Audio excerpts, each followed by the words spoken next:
We are thrilled to be joined by Dr. Eric Davis. A little bit about him. He is an associate professor in counselor education at the University of South Florida, also a Florida certified school counselor and a school-based registered play therapist. So you literally are the expert on play. Before entering higher education, he worked as a school counselor at both the elementary and high school levels in Tennessee. And then on a personal note, Eric lives in Lakeland with his wife and kids who keep life full of energy, fun, and plenty of trips to Disney. So you do know play. You're also big fans of superhero movies and pool time. So I would say you know firsthand the joys and the importance of play professionally and personally. So I would like everyone to please join me in welcoming Dr. Eric Davis. Well, thank you all again. Thank you so much, Jen, for introduction and getting us started. And thank you all for coming. I know you're busy and getting ready. School's starting back. Colleges are starting back. Everyone's living a full life. So thank you for taking the moment. And I do appreciate that you're here. And also, an opportunity that we have, kind of a smaller group. So hopefully we will be able to get into some of those questions at the end. I'm really going to blast through, a pretty complex issue pretty quickly. When we're talking about play therapy and training in play therapy, just the training in of itself can take years. So tonight, giving you a quick snapshot and just a quick overview of what we're going to hit real fast before I bring up the PowerPoint. I'm a professor. I have to have a PowerPoint. We're going to talk about some of the basic play therapy skills that you can utilize. We're going to talk about what, in particular, we're going to be coming from a child-centered perspective lens, and I'll tell you what that is, and we'll work through that here in a moment. I'm going to give you some examples of materials, toys that are best suited for your kiddos. A lot of these you probably have lying around your house as parents or grandparents or aunts or uncles. Therapeutic, if this is your approach, or if you're a kindergarten teacher, you may have a lot of these materials lying around. If not, I'm going to recommend some that you might want to pick up. And then we're going to go through a couple scenarios and play through like what a child might say or do when you're playing with them and how you can respond. And then, like we said, if there's time at the end, and I'm going to do my very best to make sure there is time at the end, to walk through any questions or situations you want to play out. So with that said, I've got to start the PowerPoint now. So I'm going to share my screen. Hopefully everybody can see this now.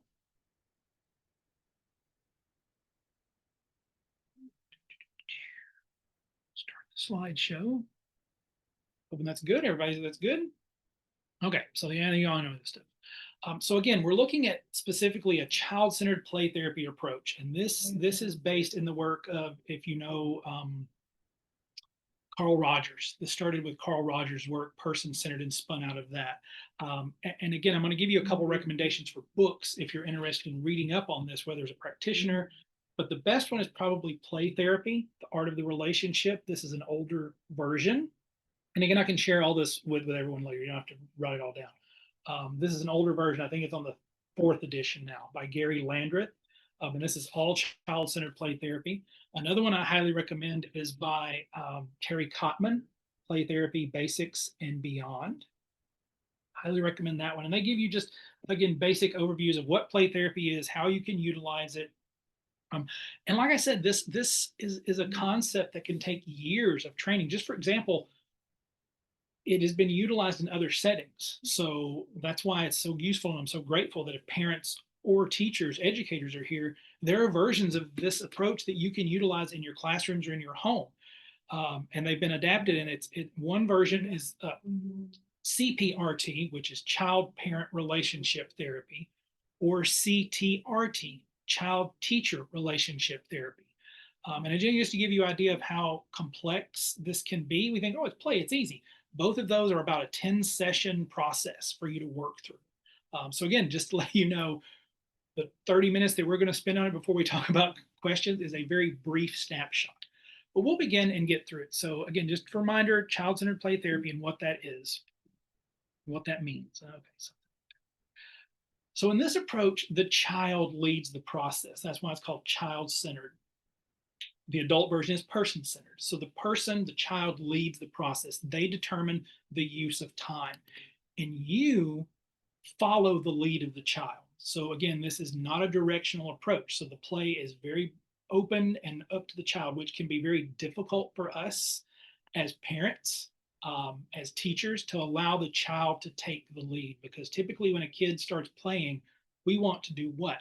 Direct them, make sure they're following the rules, make sure that they're adapting to the game the way it's supposed to be played, using the toys they're supposed to be played with. And that's not this approach. This approach is to allow them to process through the world that they understand. Because as Jen mentioned, and as some of you mentioned, this is how we grow up. This is how we learn the world, is through play. Gary Landreth says in his book, fish swim, birds fly, children play, because that's how we understand and communicate with the world, especially as small children. But what we're also seeing is we think play is usually for the little bitties, kindergarten, first grade, second grade. But what we're seeing is play actually extends to being valuable and effective and wanted by even adolescents, because as they're making that bridge from childhood to adolescence, play is a nice grounding approach of something that they still can connect to and feel safe with and familiar, while also making those developmental changes in their lives and processing and becoming this new identity and this new person.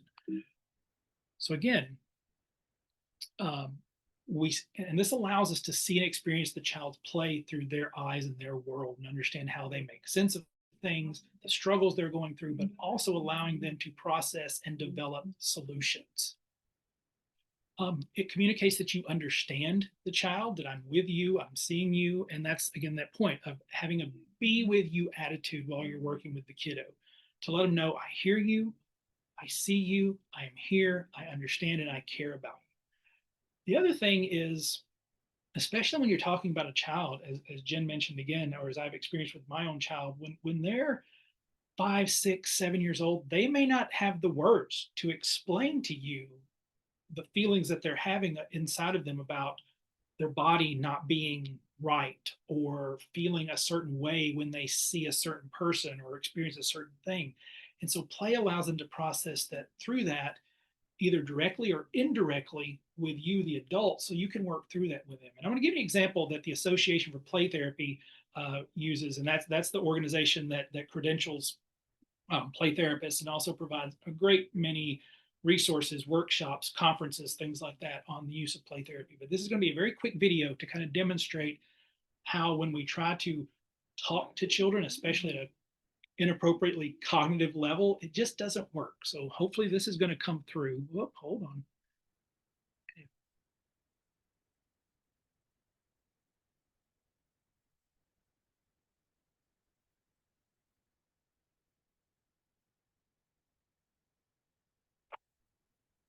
Good. Oh, hey, Andrew, how was school today? Well, it was a very frustrating day. Tommy was teasing me about my haircut, and that was embarrassing. As a way of coping with my embarrassment, I became angry. I'm ashamed to admit it, dear mother, but I could not resist striking Tommy with my fist. While this act of emotional release did offer a moment's respite from my embarrassment, the victory was short-lived.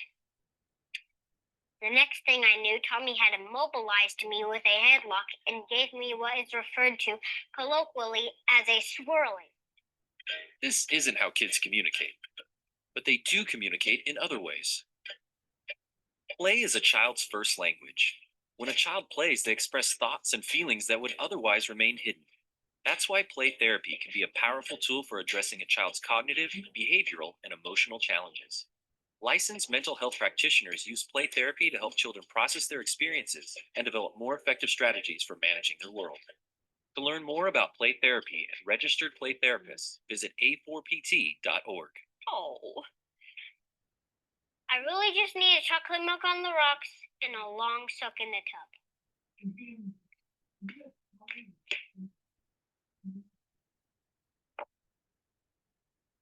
oh, hey, Andrew, how was school today?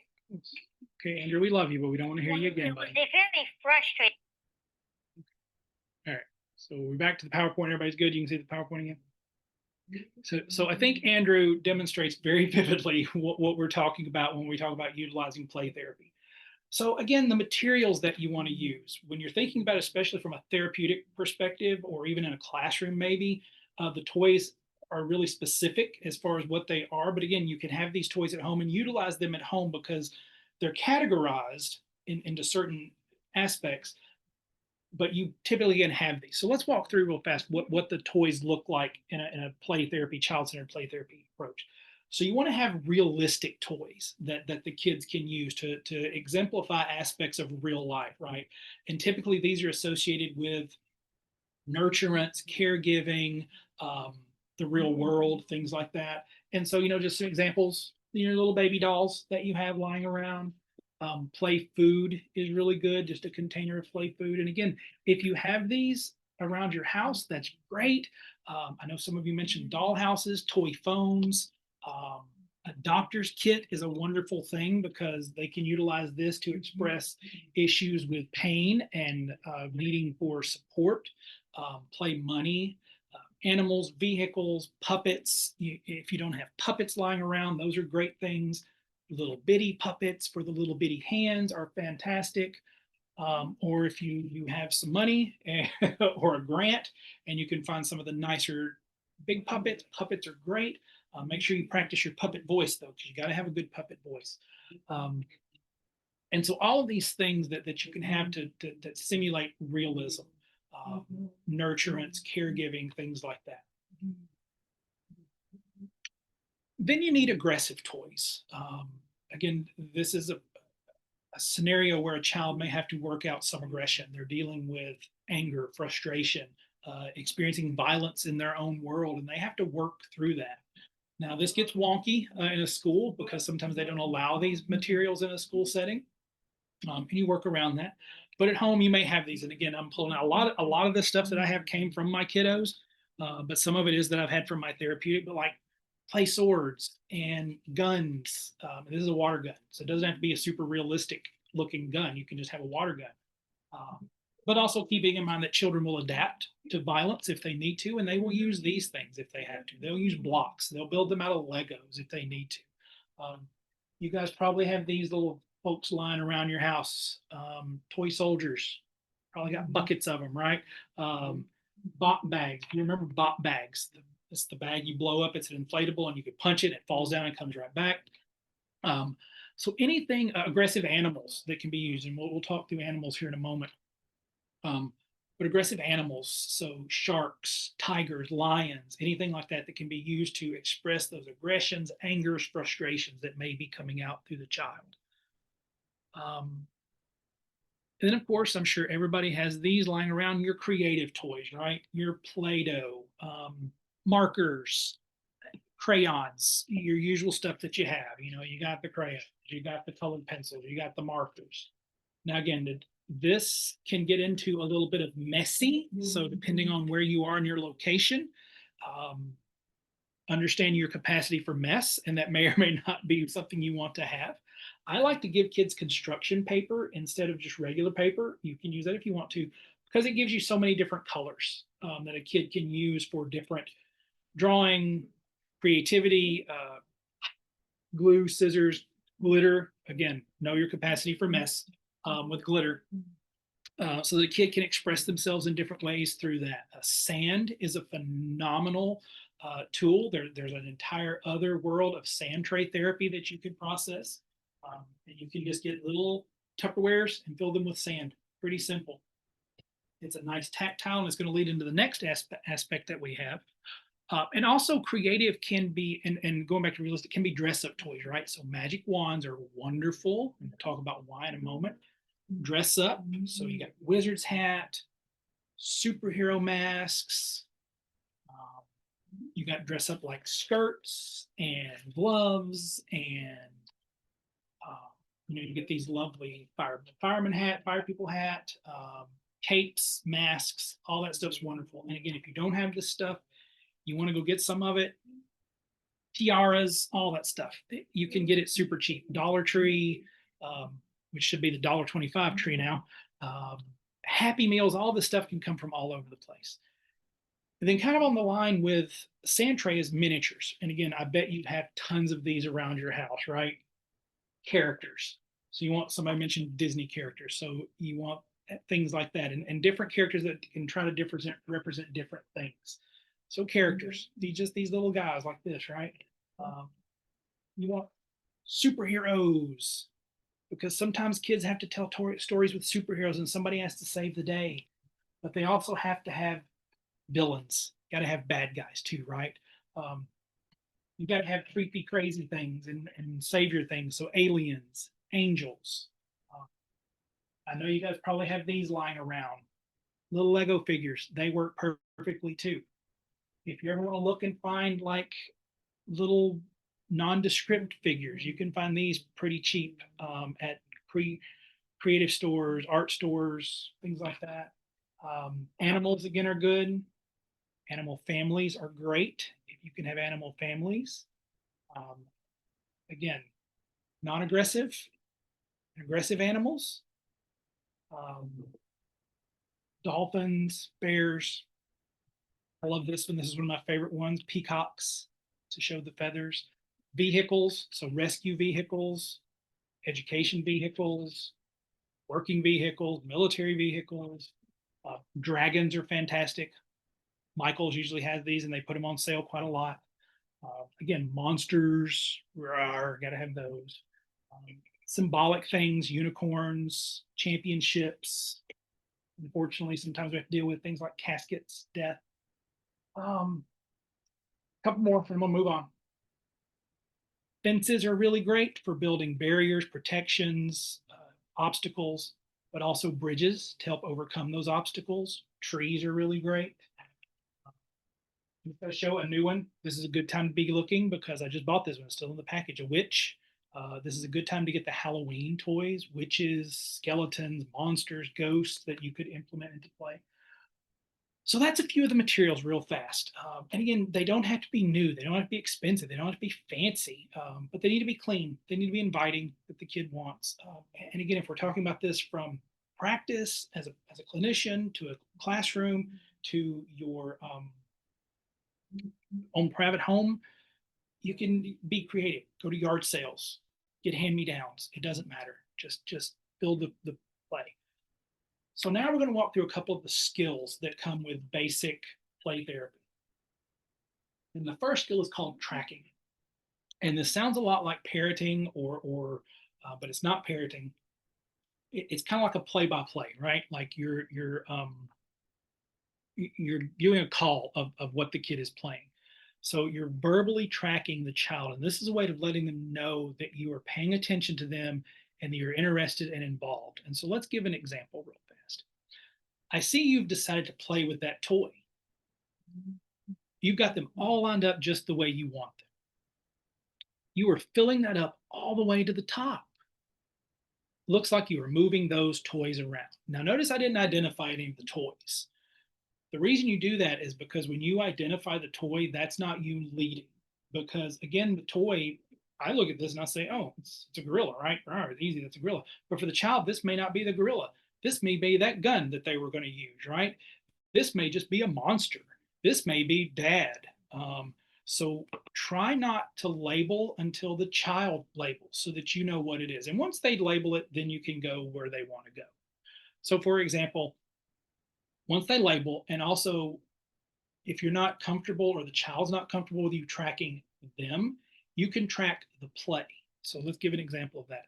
So Iron Man is flying around the city, right? So you know this is Iron Man. Instead of saying you're moving him around, Iron Man is flying all around and he landed right there. Again, I'm seeing you, I'm watching you, I'm noticing you. The lion is trying to catch that monkey if they're having a big chase scene. The baby doll is so hungry and wants some dinner. And that Care Bear is playing with Batman. Again, just watching and tracking. And a real quick story about how this is so different. I was at some friend's house a few years ago, and it's a Christmas time thing, and there's like 6 couples there. So there's like, 10, 12 people. And one of them had a child, about 3 years old. And this is at my very beginning of being a practitioner. And so I'm like, ooh, a kid. I love kids. Let me practice and play some therapy. Do some play therapy with this kid. So we kind of sneak off. They had some toys for her, and she had the little Fisher Price barn set. If you remember that, I bet Jen probably does. you open the little door and you have the little cow and the farmer, and it moves when you open the door, and there's a little bell and a little silo. Again, she's 3. And so I'm just watching and tracking her. And she just gets into this pattern because children will repetitively play. They have themes. And so she's just opening the door and she laughs and then she rings the little bell. And so all I'm doing is saying, oh, you opened the door. Oh, that's so funny. And you rang the bell. She just does this over and over and over again. And I'm just doing the same thing. Oh, you open the door again and it moved and now you're laughing again. And then it's time to ring the bell. And she would just laugh and smile. And finally I noticed that like the room has gotten quiet. And I turn around and look and like everybody's watching us. And they're like, what are you doing? And I said, I'm playing with her. And they were like, no, you're not. Because they couldn't wrap their brain around that process of me taking charge and showing her how to use it and setting up a scenario and working through a case and, having the cow do this and do whatever. It's like, no, I'm just being with her and letting her lead the process. She wasn't really telling a story, but it didn't matter. I was tracking her and just letting her know, I'm with you. I'm engaged with what you're doing and I'm letting you lead the process. And if it's just you're going to ring that bell 20 times, we're going to sit here and ring that bell 20 times because that's her play. And if it's a story that is meant to be purposeful, it'll get to that. And I just have to be present and be patient with it. Hope that makes sense. At any point, stop me because I know I'm going fast. I want to make sure we have time to work through some of these. So that's tracking. Basically watching, pretty simple, paying attention, giving it back to them what they're doing. Now, this is where it gets a little difficult. Now we're going to get a little deeper and we're going to reflect emotion. And this is where you start attaching emotion to what you're seeing. Again, not interpreting, but going off of what you're seeing from the child, right? And so this is verbally reflecting a child's emotion because this helps them, again, feel understood. And it helps you communicate that I'm accepting your feelings and your needs and I'm aware of that in this moment. So you're proud of your picture. That kind of surprised you. If the toy fell or it got sand everywhere, oh, that surprised you. You sound disappointed. I can see you were excited when you play with that toy, right? And again, this is verbal expressions. When I was doing training, when I was supervising, we had one kid who was never verbal. He did not speak at all. But we told the counselor in training, get close to him, get around where you can see his facial expressions, watch his hand movements, and reflect what you're seeing. Because we communicate non-verbally, right? With hands, like I said, verbal expressions, smiles, that kind of stuff. And again, you can reflect the play. If the child's not comfortable with it, if you're not sure, reflect the play. That's okay too. Or if it's even getting a little intense, reflect the play. That bear seems really scared right now. So if that kid's playing out a scenario, and you see this a lot with trauma, and the kid's not ready to process that trauma, or it's too scary for them, or maybe even for you, center it on the play. The bear looks scared right now. The witch says very mean things to the baby zebra.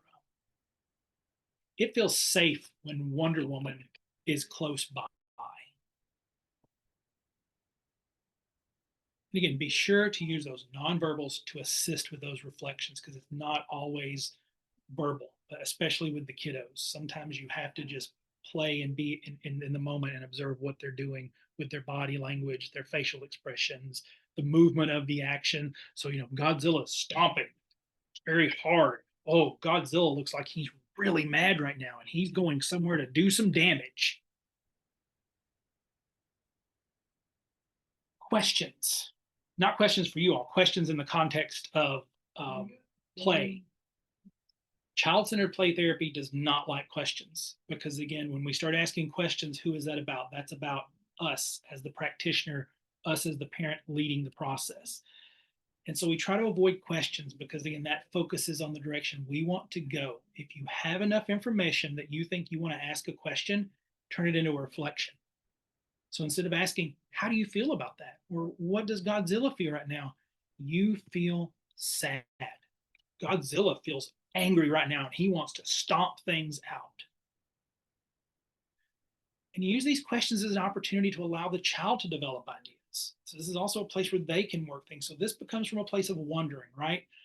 I wonder what you think the elephant should do about the bully. So they've played the scenario out and they told you these things and they're stuck. They've gotten to the stuck point, right?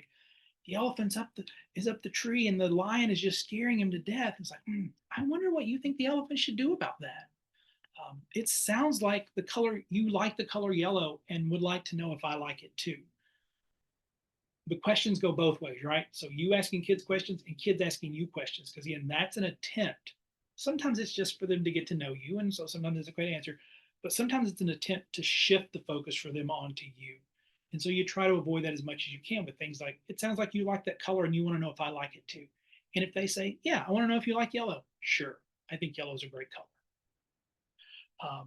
You're really curious if I think Superman should save the monster or burn him with his laser vision. Again, they've gotten to this scenario where they're kind of stuck, they're not sure what to do, and you're trying to give it back to them. You want to give them the opportunity back to work through the problem, develop some strategies and solutions, and potentially get to that on their own versus us telling them or guiding them. Because again, that's what we usually do, right? Like, oh no, Superman's getting beat up. He could use his heat vision to come back and save the day. Or, oh, all the little babies are in trouble. Superman should come in and save them.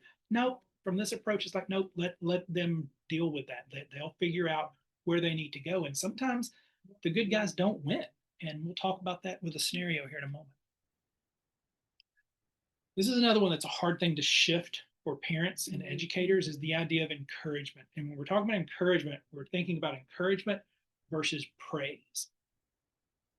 And the difference is encouragement is meant to bolster the child on their own and from the inside, an internal locus of control, versus praise is about giving them reward, praise, for lack of a better term. So it's very external locus control. So it becomes about them relying on you to find strengths, positives, that kind of stuff, versus you allowing them to do it themselves. And let's talk through some examples.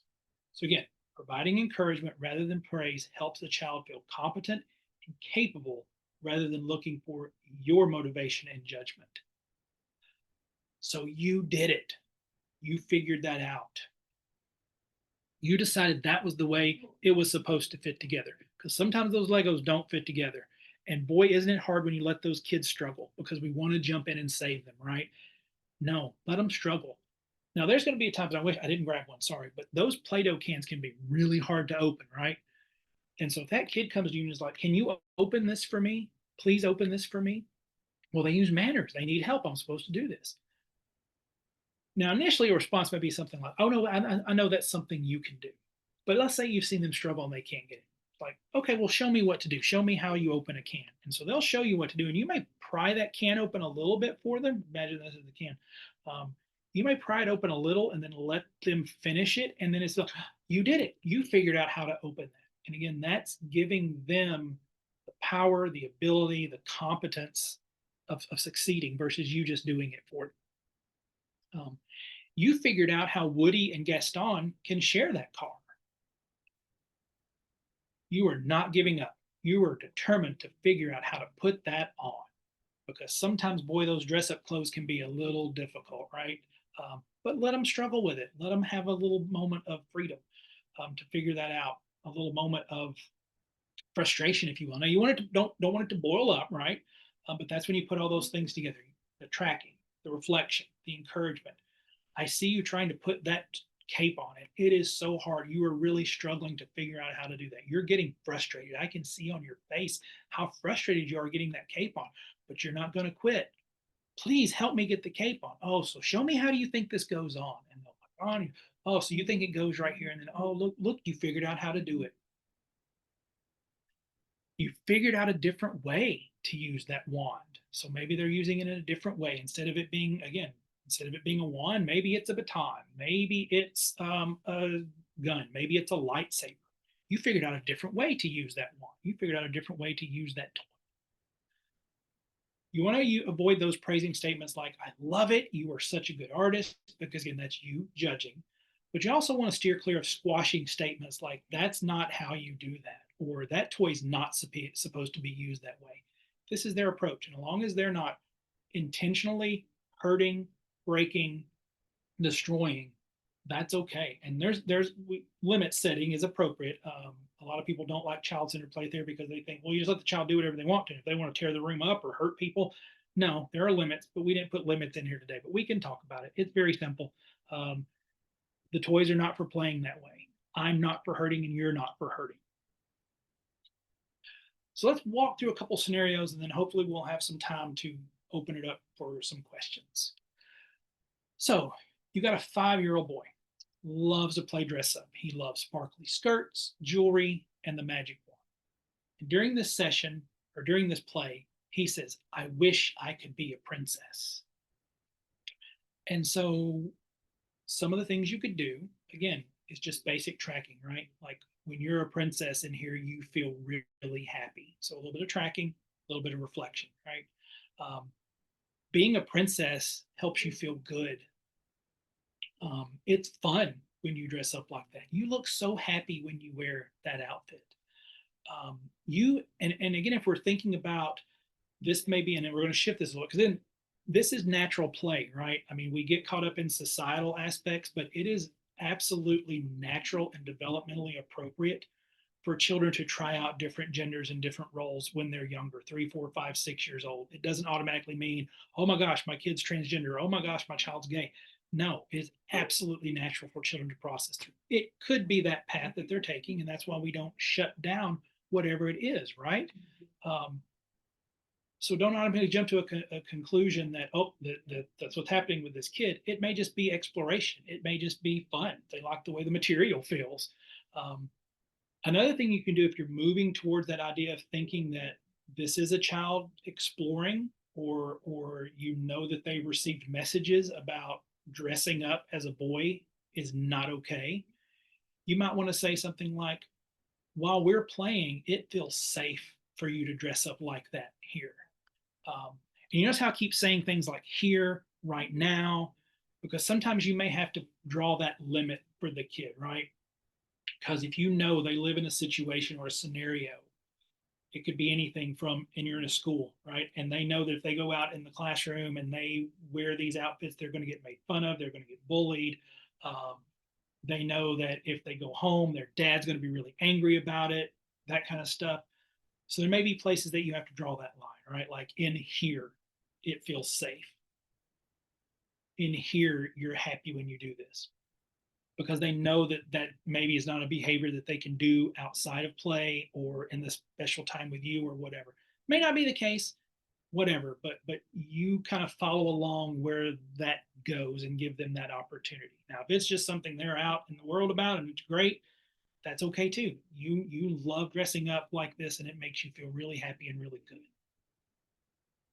So I'm going to stop there with that scenario if we can and see if there are any questions. Because I know I've been going really fast. We'll mix things up a little if we need to. I love that. I mean, that, I have a 5-year-old, I have a child that was that 5-year-old boy who loved playing dress up. If anyone has questions, feel free to put them in the chat and we can address it. We're going to do a Q&A at the end, but if there's something with this that you have question, I love to, Eric, that you were saying it's safe to play that here. And I think for teachers, I know we hear a lot of times, especially if you're a pre-K teacher and you have a dress up corner or a kitchen area, and maybe some of the kids don't feel comfortable. I know when my child was in preschool and he loved the dress up corner and he would dress up like a princess. And I remember the teacher saying to me, some of the other boys would come over and say, can I wear that too? Is that okay? Can I, right? And those boys are not gender non-conforming now, but it was a safe place for them to try it on, to see what it felt like. And it was just exploring. So I love that example because I remember it well for my child, that he was in a safe place. And so for educators, maybe that is the classroom for them, to let the little boys be playing with the dolls, or vice versa, for them to understand that, right? Toys are just toys. So that's a great example. Yeah. I don't see any questions in Okay. the chat right now, so I think that we could keep going. We'll roll into the next scenario then. So you have a 10-year-old girl and she constantly plays with superheroes and villain figures. Very aggressive, extremely aggressive fight scenarios.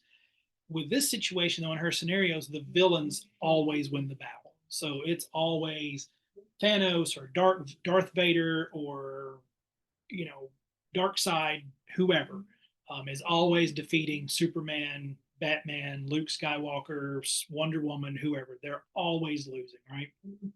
And again, very aggressive, very angry, aggressive play. Um, Almost like a vindictive kind of play, like the villains are bad, but they win anyway. And so that's what you may be observing and taking in, right? So it may be just something as simple as like, it seems like the bad guys always win. When you're playing, it always seems that way because probably what could be happening is what? That's how she feels in her life. Like nothing ever goes her way. She's being bullied. Bad guys always win. Maybe she wants to wear the boys' clothes, or maybe she likes another girl and she knows that that's not how life is supposed to be because that's what she's being told by people in her life. And so it just feels like the bad guys are winning, and you can't get a chance to win. Like the heroes just can't win. Um, Now I say that, but it also means, and this is the hard part about therapy, right? And kids, it's like and that's why you don't interpret. Is it may just be she likes the bad guys better. Like she thinks Darth Vader's cooler, and she wants him to win every time. That could be it, and that's why we don't interpret and don't try to jump in and change it, right?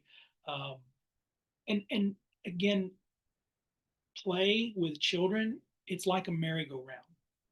There are themes that will come up and they keep coming back around and they keep coming back around and they keep coming back around. And if you miss them the first couple times, they'll come back and you can catch them again, right? Because again, from play therapy or even just watch your children play, it's very repetitive. It's very repetitive. Um, they keep cycling through the same things. You may also say the heroes are fighting really hard, but they just can't seem to win. They're trying all they know how to do, and they just can't figure this out. Because once again, it may be that scenario for this kid is like, I keep trying my best at math and I just can't get it, and I hate it, and math always beats me. That's a personal example from my child because her and math have not been friends for a long time. And this is kind of the conversation that we've had is we've had to make math her friend. And some days you and math don't get along. And today math is winning. Math is not your friend. And so how can we figure out tomorrow for math to be a friend or you to maybe get a win tomorrow in math? Okay, let's go through one more and then we'll open up the questions. This one's always a fun one. An 8-year-old girl places two female miniatures in an intimate position and then looks at you to see if you have a reaction. Don't you love it when kids do that? Um, and this is very similar to when you think about babies, right? And we are always taught that babies base their reactions on how you react, right? So if they fall down and you panic and you're like, oh my God, you fell down. Are you okay?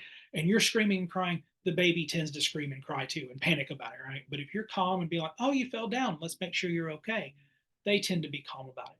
Same kind of thing here because you don't know what this child is enacting to you. And so you have to be very careful not to jump to conclusions of, oh my gosh, this child has been abused and they're showing me their abuse. Not always, could be, but not always. Or, oh my God, this child is showing me two females in an intimate position. She's gay. Again, not always. It could be something simple as curiosity. It could be something as simple as she saw it on television. She saw a picture in a book. Could be simple as that. It's just she's processing through it. So you may just say something, again, the tracking. It looks like those figures really want to be close together. Or it looks like Wonder Woman and Belle are really close to one another. And again, depends on what they're doing. Are they kissing? Whatever it may be, right? Or if they're just together. Or you could be like, depending again on the facial expression or how the child reacts to you and what's going on, you look like you're curious about those two figures being together. You're kind of wondering what that means. And the last one. So a 12-year-old non-binary child repetitively draws themselves as a flower growing out of a rocky, isolated, and rainy mountainside. Now, initially, that just sounds bleak and horrible, right?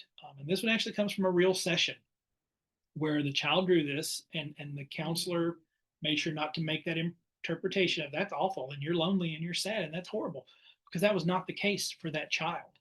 For that child, that picture represented strength and that even though she was having a really tough life, it was a girl in the real life scenario, not this one.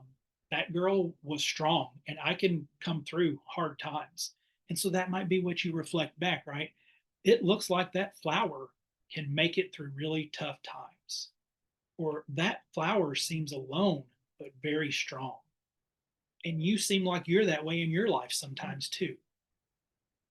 So again, just not judging, not praising, but reflecting what you see, and giving back what you're going on. And again, pay attention when kids are drawing. Pay attention to the effort that they're putting into it. So if they're screaming really hard, it's like, oh, that you looked angry when you were doing that, or you wanted to make sure that color was really dark. Um, when you drew that flower, you took your time because you wanted it to look just a certain way. You wanted it to be just the way you wanted it. And I saw how hard you worked on that to make it that way. Again, that's encouragement versus praise. If you can, make it that makes sense. So let me walk through a couple more things, then we'll go into our questions and answers. Just a couple little tips to remind you when you're playing with your kiddos. Focus on the donut, not the hole. It's about the relationship, not the problem. Be a thermostat, not a thermometer. Listen to respond rather than to react. Their feelings are not yours, and you don't need to escalate. What's most important may not be what you do, but what you do after what you did. We make mistakes. We need to have opportunity to recover. Same thing for the kiddos. Your toes should follow your nose. Body language conveys interest. So paying attention, not looking at phones, not looking at the wall, not checking the clock, following the kiddo wherever they're going. You can't give away what you don't possess. You cannot give patience and acceptance to your child if you don't have that for yourself. So some of that kind of inner safety and compassion. Again, going back to the Play-Doh, never do for a child what they can do for yourself. You don't know what they're capable of unless you try, and sometimes that means struggling and even failing. Encourage the effort rather than praise the product. We've talked about that because children need encouragement just like a plant needs water. I love this one, and I have to remind myself of it all the time. When a child is drowning, don't try to teach them how to swim. If they're feeling upset, they're out of control, this is not the time to impact a rule, to teach a lesson, to tell them how to do something the right way. It's time to process and save them and help them work through that. And again, as we talked about, limits are not needed during playtime unless they're needed. So I'm not for hurting, you're not for hurting. The toys are not for breaking. And if you can't say it in 10 words or less, which I'm not really good at, just don't say it at all. And then here's the other piece, especially when you're talking about a child who may be working through some of those identity issues of gender or homosexuality or whatever it may be, just processing who they are. Grant in fantasy what you can in reality. And that's the great part of play, right? If this is the safe place for them to do dress up, to play with the dolls, to be nurturing, or to be aggressive. Maybe they're not allowed to be aggressive at home, and this is their place. They have to get that out. I'm going to give you in fantasy because we can't go and chop off heads of real people, but you can chop off heads in here. Grant in fantasy what you can in reality because this is the place for you to work through some of those issues. And that's how kids work